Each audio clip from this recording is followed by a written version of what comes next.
Aloha, everyone. Welcome to the 28th Annual 2021 Hawaii Children and Youth Summit. My name is Kayla Musso, and I am currently serving as the student representative for the Hawaii State Board of Education, and I have the pleasure of serving as your MC for today. The Children and Youth Summit provides the opportunity for youth, professionals, and policymakers to voice their concerns about the well-being of Hawaii's children. By attending this conference, you have chosen to take action to improve our future, and we thank you for your participation today. We would like to take a moment to acknowledge the Hawaii State Legislators' Keiki Caucus, who continuously supports our youth voices, and the Na'ale Aloha Foundation, Hawaii Community Foundation, and the Hawaii League of Women's Voters, whose sponsorship makes the summit possible. We are also extremely grateful for the work of the Hawaii Youth Services Network, Get Ready Hawaii, and the statewide network of collaborators, youth facilitators, and volunteers who are working behind the scenes to make this happen. Their work has made it possible for us to come together and discuss our concerns. Mahalo for all your support. The 2021 Youth Summit would also like to recognize some other dignitaries who have taken the time to join us today. Mahalo Representative John Mizuno and Representative Amy Peruso, who are with us this morning. We look forward to hearing from you in our panel shortly. First, we would like to begin with a brief video greeting from Lieutenant Governor Josh Green.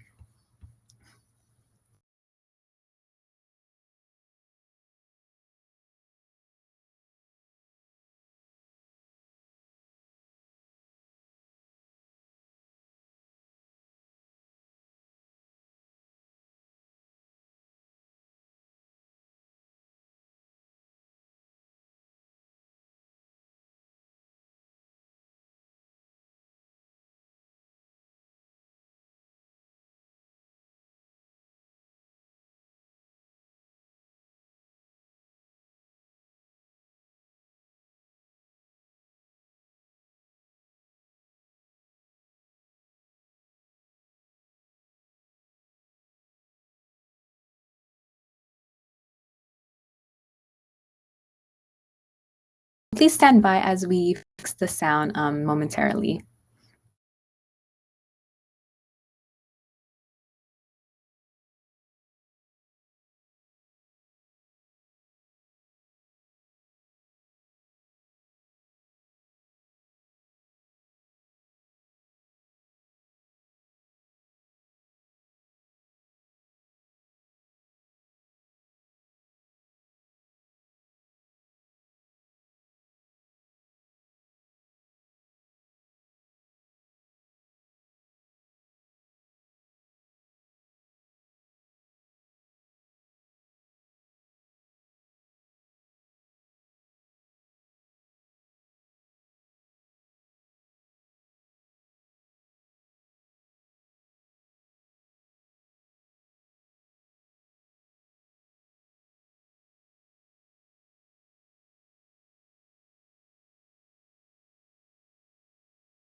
Apologize for the technical difficulties, everyone. We will try to resolve that, but let's see.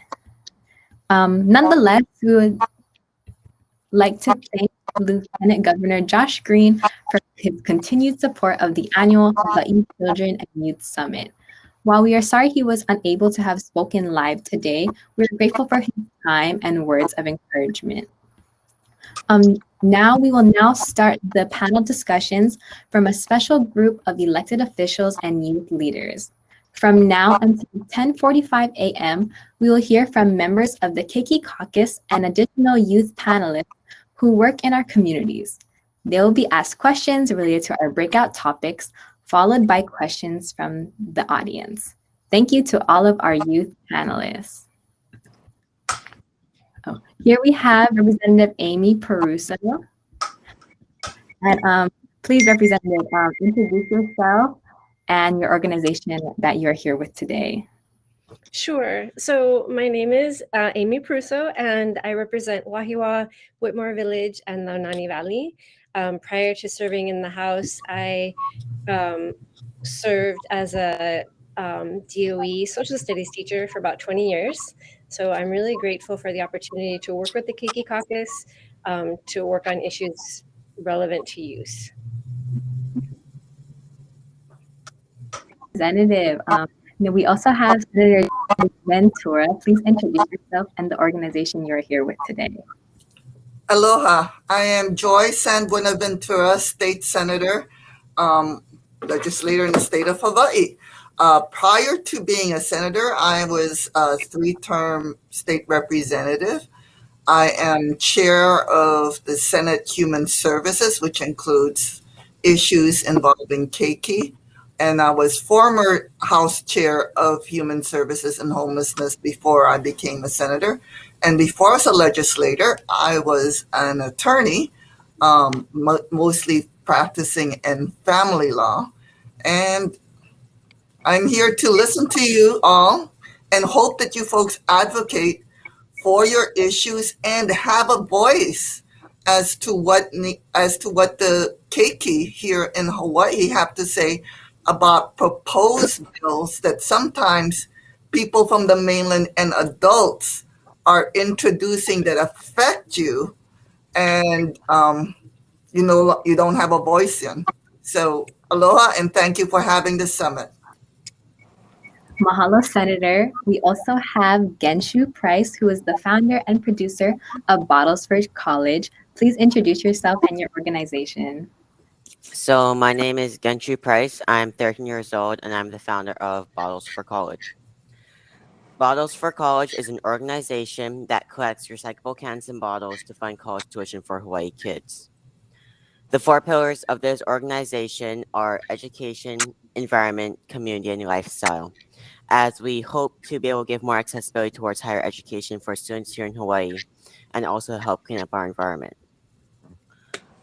Right now, we've collected over 250,000 cans and bottles. In the first quarter, we had collected 44,000 cans and bottles. In the second quarter, we collected 55,000 cans and bottles. And in this quarter, as of last week, we collected over 127 cans and bottles, and that number is still growing. Our goal is to create a system where each year we can collect 2 to 4 million cans and bottles each year. So annually, 1 to 2 Hawaii students can be sent to college for a 4-year ride. Right now, to try and expand, we're looking for possible partnerships and also lightweight box truck, as we have different partners set up with different businesses and malls and so forth. However, we are not able to get them into effect yet, as we do not have the funds and the ability to get that realistically yet. And yeah, that's kind of just like a quick overview of what it is. Hello, thank you for sharing. We also have Representative John Mizuno here today and Karen Abe with the Hawaii State Youth Commission. Unfortunately, they are not pulled up to the platform yet. And we also have Ikaika Ka'ahanui, producer of Keiki to Kapuna. So I guess for now we can just get started for the Q&A portion. Participants, you will have the opportunity to ask questions of your own during this section. So if you look towards the top right of your screen near the chat box, you will find a tab labeled Q&A, and here you will be able to type in your own questions to our panelists. Please remember to keep all questions appropriate and related to the topic of discussion, and our tech team will be monitoring the Q&A function as we go. Again, the Q&A tab is located at the top right of your screen. Okay, so we are now ready to begin the discussion. So again, participants, if you have any questions, please do not hesitate to type it in the Q&A section of the chat. And to start off, our first question will be for our panelists: why do you think it's important for youth to be involved in advocacy and policy making? So I can give you an example, okay? There are a number of well-meaning adults who want to protect children. For instance, last session we had Unchained at Last, which are mainland advocacy groups who wanted to ban child marriages. And the youth need to be, because it affects the youth. And we found out that 90% of the child marriages here in Hawaii were actually between 16 and 17-year-olds, boyfriend, girlfriend. And so the question is whether or not we should prevent these 16 and 17-year-olds from being married, and also by preventing them from being married, they will then lose spousal benefits, like later on being eligible for alimony, inheritance rights, and the like. And what benefit would it be to prevent these 16 and 17-year-olds from getting married? So the youth should have a voice in that because it affects them directly. And this is an example of how well-meaning adults will affect the rights of the youth, especially,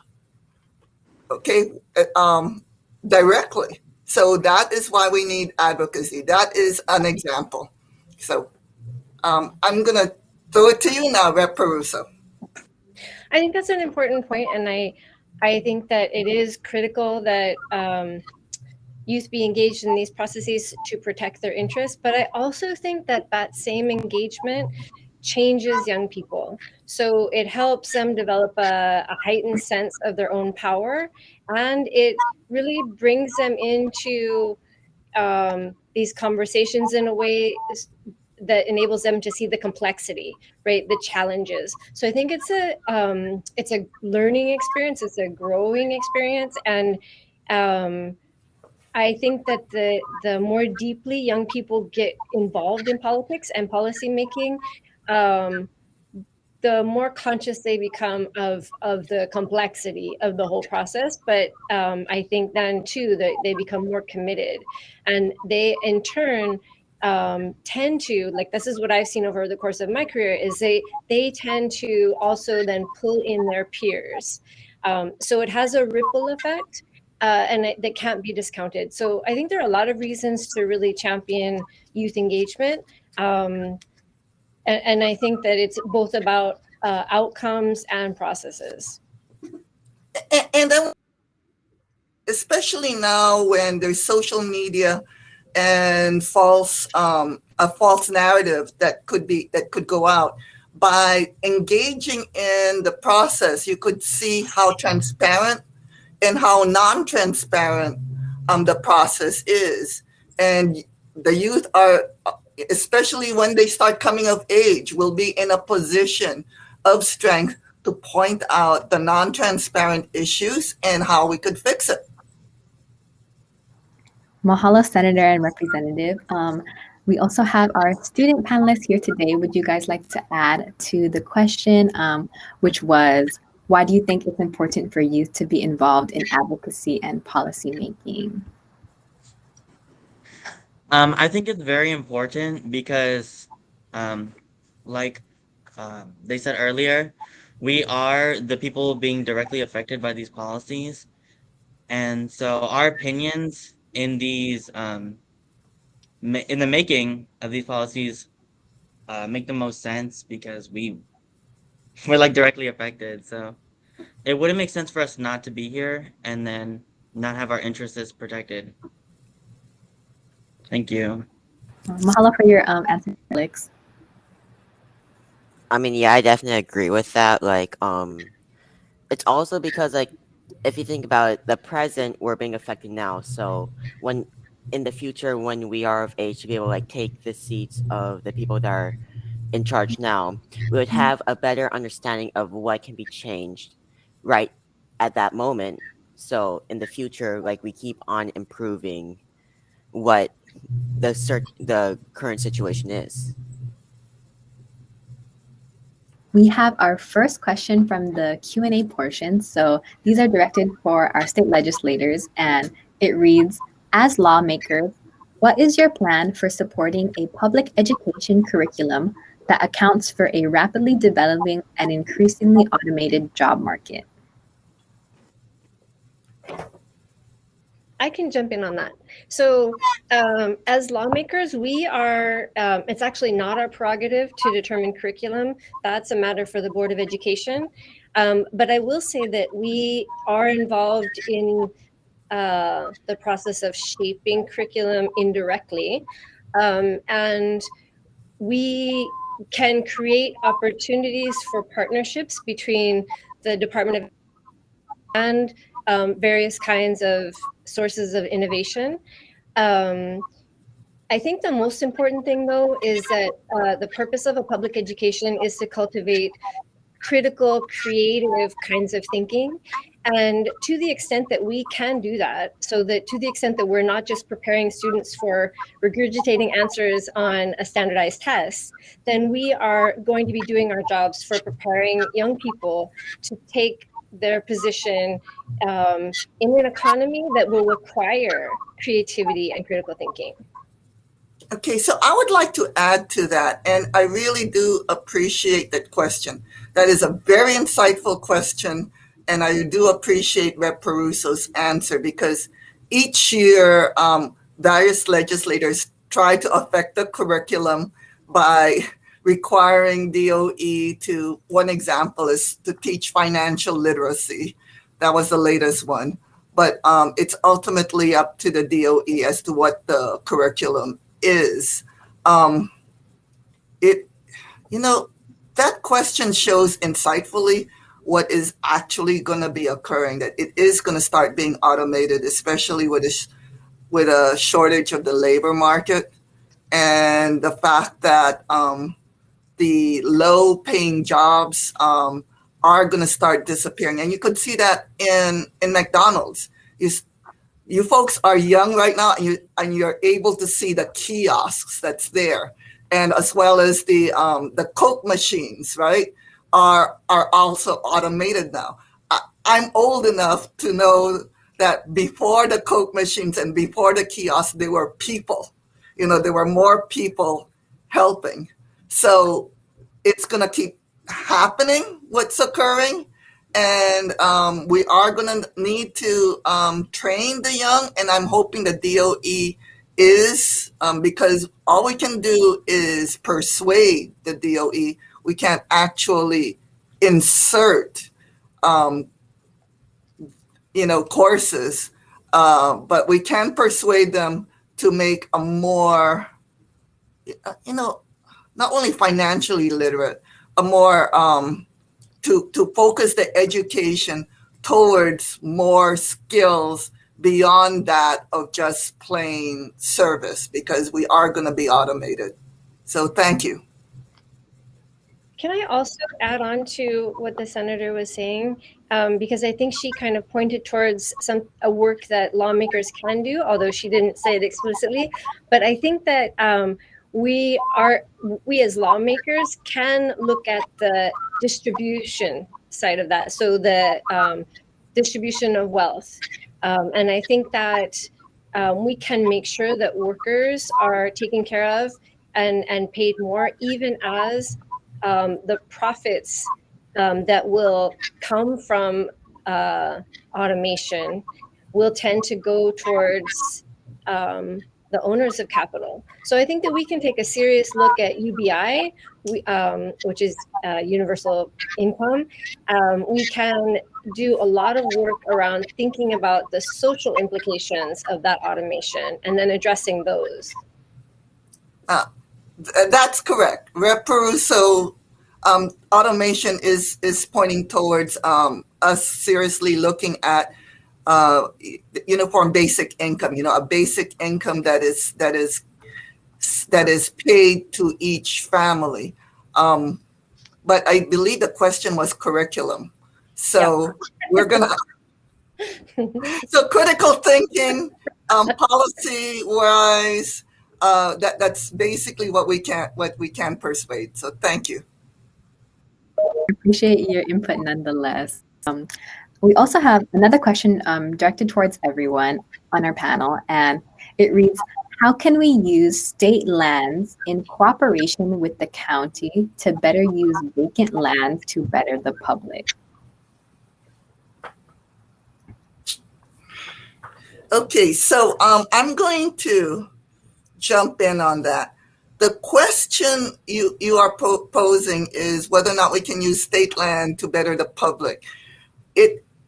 Various legislators, various governors have attempted to use state land for various reasons that they believe is beneficial to the public. However, the public ultimately decides. Okay. Examples are PLDC, which is using public land. At a time in the 90s, public lands were being thought of to be used for development for corporations. The public went haywire on that and said that may do economic benefit, but it doesn't have an environmental benefit.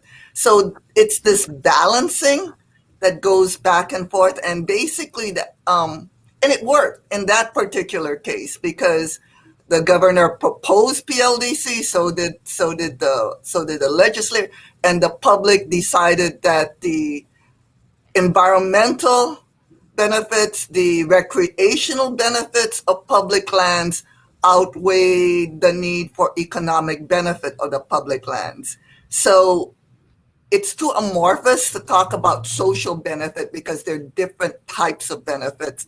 And the only way the democracy works is to have public hearings when someone proposes a public benefit for public lands. Okay, thank you.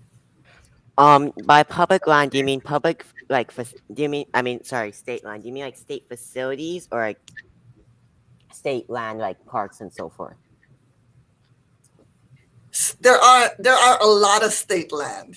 No, I mean like more details on what you mean by state land. Do you mean state land like preservation land, parks, public areas, or state facilities? Like, if like I just want to know a little bit more detail so I could possibly just like jump in on this. Okay, so I don't know what the questionnaire wants, but I just want to point out that public lands encompass state facilities where there's actual facilities like UH, for instance, airports, okay, and of course those already have corporate benefits. I mean, like we have Southwest Hawaiian Air on airports, right? And UH, there's already vendors there. You see that. So, but I'm assuming it is public lands where there are no actual facilities on. That is correct. Yes, it emphasizes vacant lands. Right. Mhm. And that's where the question is, what do we do with it? And it depends. Like I said, PLDC is one example. And whenever we try to move forward with another example is stadium, right? Whether or not we're going to increase there are public lands around the stadium, whether or not we increase that for transient oriented development so that we will have affordable housing, which people will believe is benefit because we are lacking housing in the state of Hawaii. But there are also the environmentalists who remember the areas and farmers who remember the areas around the stadium used to be taro lands. Okay, that was all way before you were born. But when I was growing up, all those areas around the stadium used to be grown. Farmers used to grow taro on them. Okay, now they're being used for development. So that's why we need to have public hearings to determine whether or not the community is deciding whether affordable housing on public lands, that's an example, development on public lands have a higher benefit rather than agriculture at a time when we need sustainability. Well, you said, sorry, I don't mean to cut you off or anything, but you said that it was used for terror run, right? It Looking used to be, yes. right, so that means that it's already agriculturally ready. Why not make it have it for affordable housing? Maybe lease the land, like some of the land is leased in Kahuku agriculturally. Then you're not only able to be more sustainable for Hawaii as we have more local produce and not importing as much things, which would probably cost some number. I'm not sure because I'm not in that field. But why not make that agricultural land, make it affordable, lease it to people? Because land and farming takes work, you're going to be able to have a lot of people on that land to help take care of it, which means you give more houses to more people. Just an idea.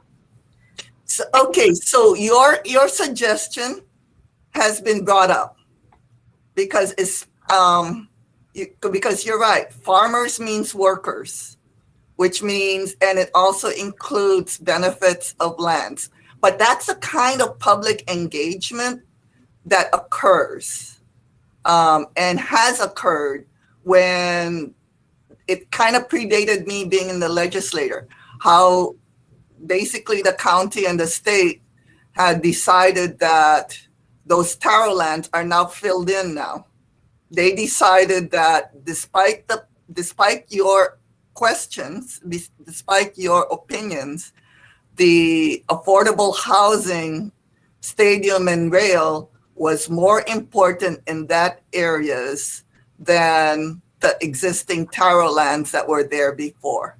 And you're going to see exactly that kind of back and forth that is going to especially occur, especially on Eva's side, because Eva's side is increasing in population.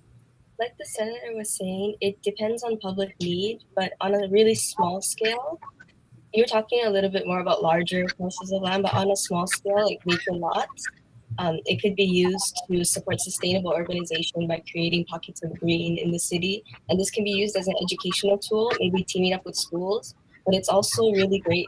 It has great social, economical, and environmental benefits because people will be more likely to frequent walkable and charming areas, and they end up spending more money around the businesses there compared to blocks that just have flat concrete buildings. And of course, any options would require public support and interest and agency from the state. And if you want to learn more about urban design, Happy City is a really good book. And if you're interested, you could even bring up this topic in your breakout rooms. All your answers. We have time for one last question. And it is for our legislators, what is one issue you want to focus on in the 2022 legislative session and why is it important? And for our youth panelists, what is one issue that you would like to see them focus on in the 2022 legislative session? Okay, so I'll start. I plan to focus again on food because I think it's very core. And I think that if we can shift the state towards economic diversification in the direction of sustainable ag, and we can really strengthen our farm to school and farm to state procurement. So that is getting local organic food onto our children's plates in the schools.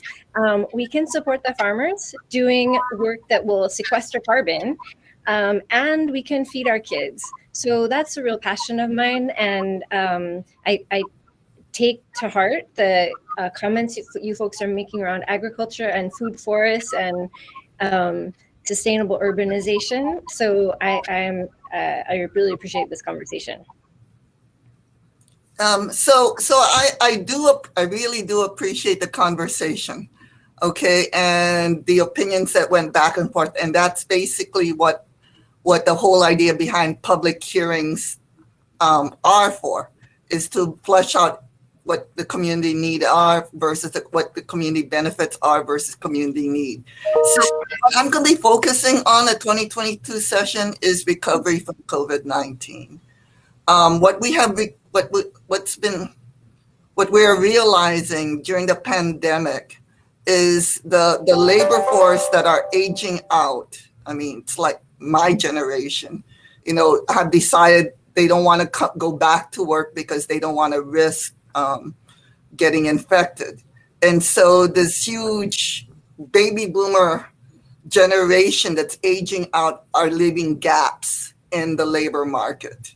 Okay. And also, what we are realizing is because schools have been closed due to lack of vaccination at this time and the like, parents are unable to leave their kids to go to school so that they can go to work, which again increases the labor shortage. And that's why I really like your automation question, because it is facing us now more than ever. So my focus, and because I'm Human Services Chair, is to ensure that there is more childcare available so that those parents who are able to work will be able to have safe places for their kids, and that they will be able to go back to work. And making sure that the benefits are there for the kapuna who choose not to work because they don't want to be infected. So that's my focus. For our youth panelists, anything real quick you would like to share that for any issues you would like them to focus on in the 2022 session? Just branching off of that, because you're having a workforce shortage because of people not wanting to come back to work for various reasons. Why not have some sort of bill that you might have to fine people or make it illegal to not go work without a legitimate reason? Okay, so there is a anti-slavery constitutional problem. You cannot make people work. But besides that, I think people do want to work. So we have to prevent the obstacles. We have to take down the obstacles so that they can go to work. I mean, you folks are going to school because you not only because you want to go to school, otherwise you would have dropped out. There are reasons why people cannot go to school because of obstacles, like they need to take care of aging parents or kapuna and the like. So I think as soon as we prevent those obstacles and we reduce those obstacles, you'll see an increase in the labor market. But, I don't think it'll completely solve the problem because it's across the board. We have less teachers, less police officers, less truck drivers. That's the reason why we have higher gas prices, because it's nationwide. Okay, we have it's across the board. Thank you. Hello to all of you as panelists and those who asked questions. Questions that were not answered today will be posted on our website. Please check out the website www.hawaiicys.org. And mahalo again to all of our panelists, and how about a nice virtual round of applause for their participation today. We will now, thank you. We will now be moving into our breakout groups for the day. As you know, our breakout groups include healthy body, healthy mind, homelessness and housing issues, education, equality, diversity, and safety, and last but not least, the environment. So we will now be closing with opening circle, and you will be released from presentation mode on Remo, and we'll be able to move around in the conference space. Each table in the conference space has been labeled as a breakout topic. Please select a seat at a table with your breakout topic and click on it. This will allow you to sit down at a table and speak with the group. If you would like to move to another table during this section, please simply click on an empty seat at another table. We will take a brief break to allow everyone to grab a drink of water or run to the restroom as they find their seats for this breakout session. And remember, breakout sessions will promptly start at 10:50 a.m. Have fun, everyone. Aloha. Thank you. Thank you.